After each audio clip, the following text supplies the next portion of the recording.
Content से related, concept से related और चैनल से रिलेटेड अगर कोई बात नहीं कर रहा है, सीधे गोलियां बरसाओ उनके कमेंट पर, बम गिरो, जो करना है करो।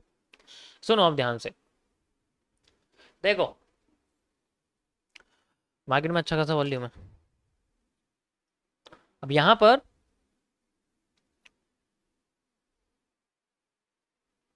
अब शांत हो जाओ सारे, फिबोनाची समझा रहा हूं मैं तुम्हें, उसके बाद आज का कॉन्सेप्ट एक्सप्लेन करूंगा, ठीक है। होता क्या है इसके बारे में हम लोग बात करेंगे।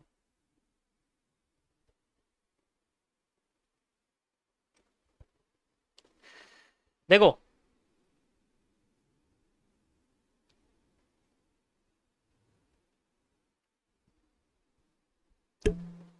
सबके डिलीट करने के लिए नहीं बोला मैंने कमेंट, उनके बोला है जो बाय सेल मांगने आ रहे हैं, बस सबके मत कर। तुमने तो चैट ही खाली कर दिया यार, ये क्या बात हुई, भाग जाएंगे लोग, गुस्सा हो जाएंगे, ऐसे नहीं करना।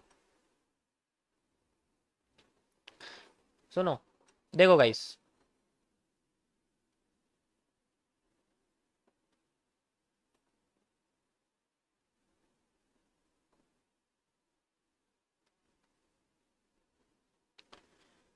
फिब रिट्रेसमेंट, पहली बात तो ये समझो, फिब रिट्रेसमेंट एक पार्ट है फिबोनाची कॉन्सेप्ट्स का। मतलब फिबोनाची एक कॉन्सेप्ट है, फिब ओ ना ची,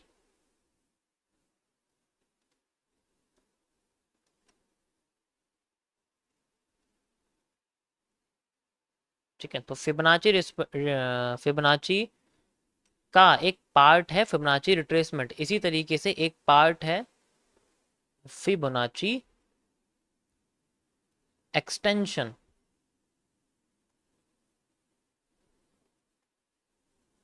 एक और पार्ट है जिसको हम लोग बोलते हैं फिबोनाची रीफ्रेसमेंट। ये तो तुम्हें मिलने का ही नहीं है, ये किसी भी ब्रोकर के अंदर नहीं है, किसी भी चार्ट प्रोवाइडर के अंदर नहीं है ये। अब मुझे कैसे पता चला, ये छोड़ दो, जो प्रोवाइडर दे रहा है उसके बारे में बात करो, मैं तुम्हें बस पार्ट बताया। फिबोनाची सबसे पहले समझो एक ऐसा कॉन्सेप्ट है जिसके अंदर मार्केट में एक ट्रेंड के, जैसे एक सांप मुड़ जाता है ना चलते वक्त, उस चाल को फिबोनाची कहते हैं। जब अच्छी खासी मार्केट नीचे गिर रही होती है या ऊपर उठ रही होती है, जैसे ही वो किसी जगह से उठती है दोबारा, तो ये जो इसका डाइवर्जन होता है, ठीक है, इसका जो डाइवर्जन होता है, इस डाइवर्जन का नाम ही फिबोनाची होता है। ये तरीका, जिस तरीके से मार्केट डाइवर्ट करती है अपने आप को, ठीक है, जिस तरीके से मार्केट अपने आप को डाइवर्ट करती है लेवल्स पर, उन्हें फिबोनाचीज बोला जाता है। और उन लेवल्स को हम लोग रिट्रेसमेंट बोलते हैं, ठीक है, उन लेवल्स को हम लोग क्या बोलते हैं, रिट्रेसमेंट कहते हैं। और इसी जगह पे हम लोग रिट्रेसमेंट का यूज करते हैं। और अगर हम लोग मार्केट में डाउन से अपसाइड चल रहे होते हैं तो मार्केट में रिट्रेसमेंट्स आती हैं। अगर हम लोग अप साइड से डाउन साइड चल रहे होते हैं तो मार्केट में एक्सटेंशंस आते हैं। दोनों में बहुत फर्क है, ठीक है, समझ गए ना क्या होता है।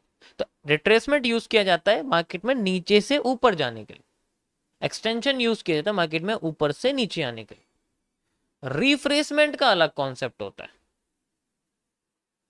रिफ्रेसमेंट में क्या होता है कि जब मार्केट किसी सुपीरियर ट्रेंड के अंदर जाती है और फिर दोबारा उसी ट्रेंड को डायरेक्ट क्रॉस कर देती है, ठीक है, डायरेक्ट क्रॉस कर देती है, फिर दोबारा अगर उस रीजन में घुसने की कोशिश करती है, तो ये जो इसके पॉइंट्स होते हैं, इन पॉइंट्स को रिफ्रेसमेंट्स कहते हैं।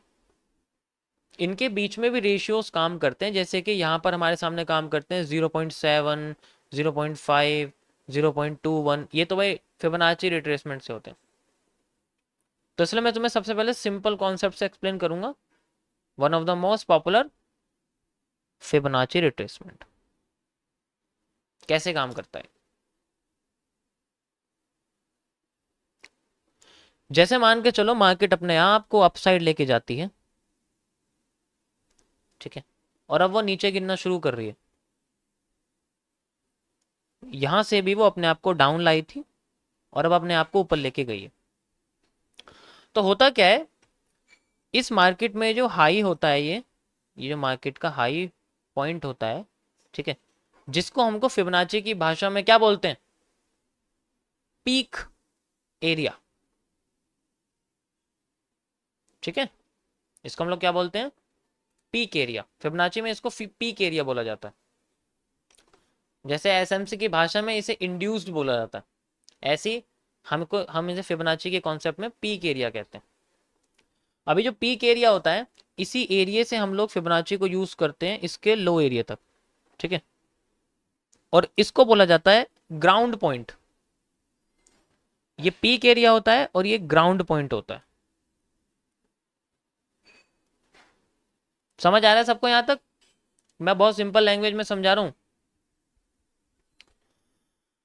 तो यहां से लेके, ठीक है, यहां से लेके यहां तक मार्केट जब आती है, अगर वो सीधी आ जाए तो फिबोनाची का कोई मतलब नहीं होता। ठीक है भाई, अगर वो मान लो यहां से सीधी गिर जाए 2 से 3 कैंडल के अंदर या 3 से 4 कैंडल के अंदर, तब तो फिबोनाची कोई मतलब ही नहीं है ना। तो इसी तरीके से जब फिबोनाची को यूज किया जाता है तो उसके अंदर कुछ लेवल्स आते हैं। जैसे एक लेवल ये आता है, एक लेवल ये आता है, और ये फिर लेवल बड़े होते रहते हैं, बड़े होते रहते हैं, ऐसे बड़े होते रहते हैं। ठीक है, अगर इन किसी भी लेवल पे मार्केट अपने आप को रिवर्स नहीं करती है या फिर रिजेक्ट नहीं करती है, तो फिबोनाची का कोई मतलब नहीं होता। इसलिए फिबोनाची को हमेशा वहां यूज किया जाता है जहां पर मार्केट में पॉसिबल हायर हाइज या पॉसिबल हायर लोज बनने की पॉसिबिलिटीज होती है। ठीक है, समझो पहले इसको यूज किया जाता है। कहीं भी लगा के खड़ा कर देते हो ना इसको, फिर कहते हैं फिबोनाची तो यूज ही नहीं हुआ यहाँ पर। इसको बहुत अच्छी तरीके से वही समझ पाएगा जिसको सप्लाई डिमांड की अच्छी तरीके से नॉलेज होगी, क्योंकि उसे पता है अगर मार्केट तेजी से गिरी है तो धीरे धीरे करके तेजी से उठी है, मान लो एकदम तेजी से उठी है तो धीरे धीरे करके अपने आप को गिराना शुरू करती है, और जब धीरे धीरे करके गिराती है और फिर वो तेजी से उठेगी। अब यहां पर बंदा यहां से लेके यहां तक फिबोनाची लगा के बैठा है।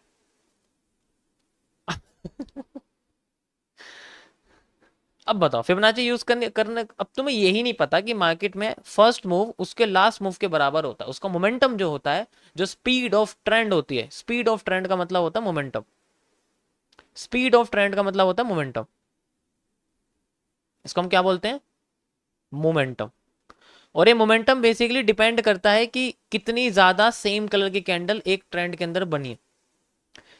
मोमेंटम ये नहीं होता कि सीधे भाग रही है मार्केट, ऐसा नहीं होता। मोमेंटम का मतलब होता है जब बिना किसी डिफरेंट कलर की कैंडल किसी ट्रेंड के अंदर ना आए। अगर यहाँ सिर्फ और सिर्फ ग्रीन कैंडल बन रही है, जब तक मार्केट अपने किसी लेवल तक नहीं पहुंची तब तक वो एक मोमेंटम है। अगर एक भी ग्रीन एरिया, एक भी इसके अंदर डिफरेंट कलर की कैंडल आ गई ना, रेड कैंडल आ गई बीच में, तो ये मोमेंटम नहीं रहा, अब ये ट्रेंड ही है बस। तो मोमेंटम और ट्रेंड में फर्क होता है, और उसकी स्पीड भी होनी चाहिए, यानी कि बहुत जल्दी जाना चाहिए वो एकदम से, तो मोमेंटम होता है, वरना वो एक ट्रेंड के अंदर ही आएगा।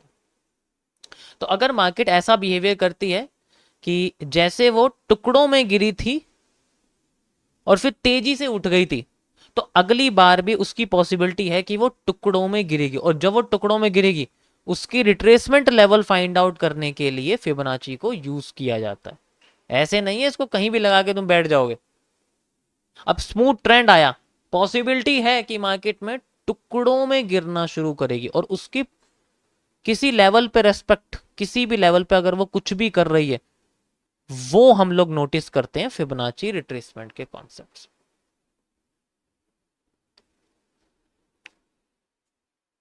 समझ आया? पहले ये समझो इसको यूज कहां करते हैं, कैसे करते हैं, वो तो बहुत आगे की बात है। समझ आया सबको यहां तक? यस और नो? अब मुझे बताओ, पीनट बन रहा है मार्केट में, फिबोनाची लगाओगे तुम उसमें? पीनट पीनट बन रहा है, तुम उसमें फिबोनाची लगाओगे? नहीं लगाओगे ना, फिबोनाची लग ही नहीं सकता पीनट में। पीनट के बाद लगेगा, पता लगेगा कि कहां से वो रिवर्स कर रहा है। ठीक है,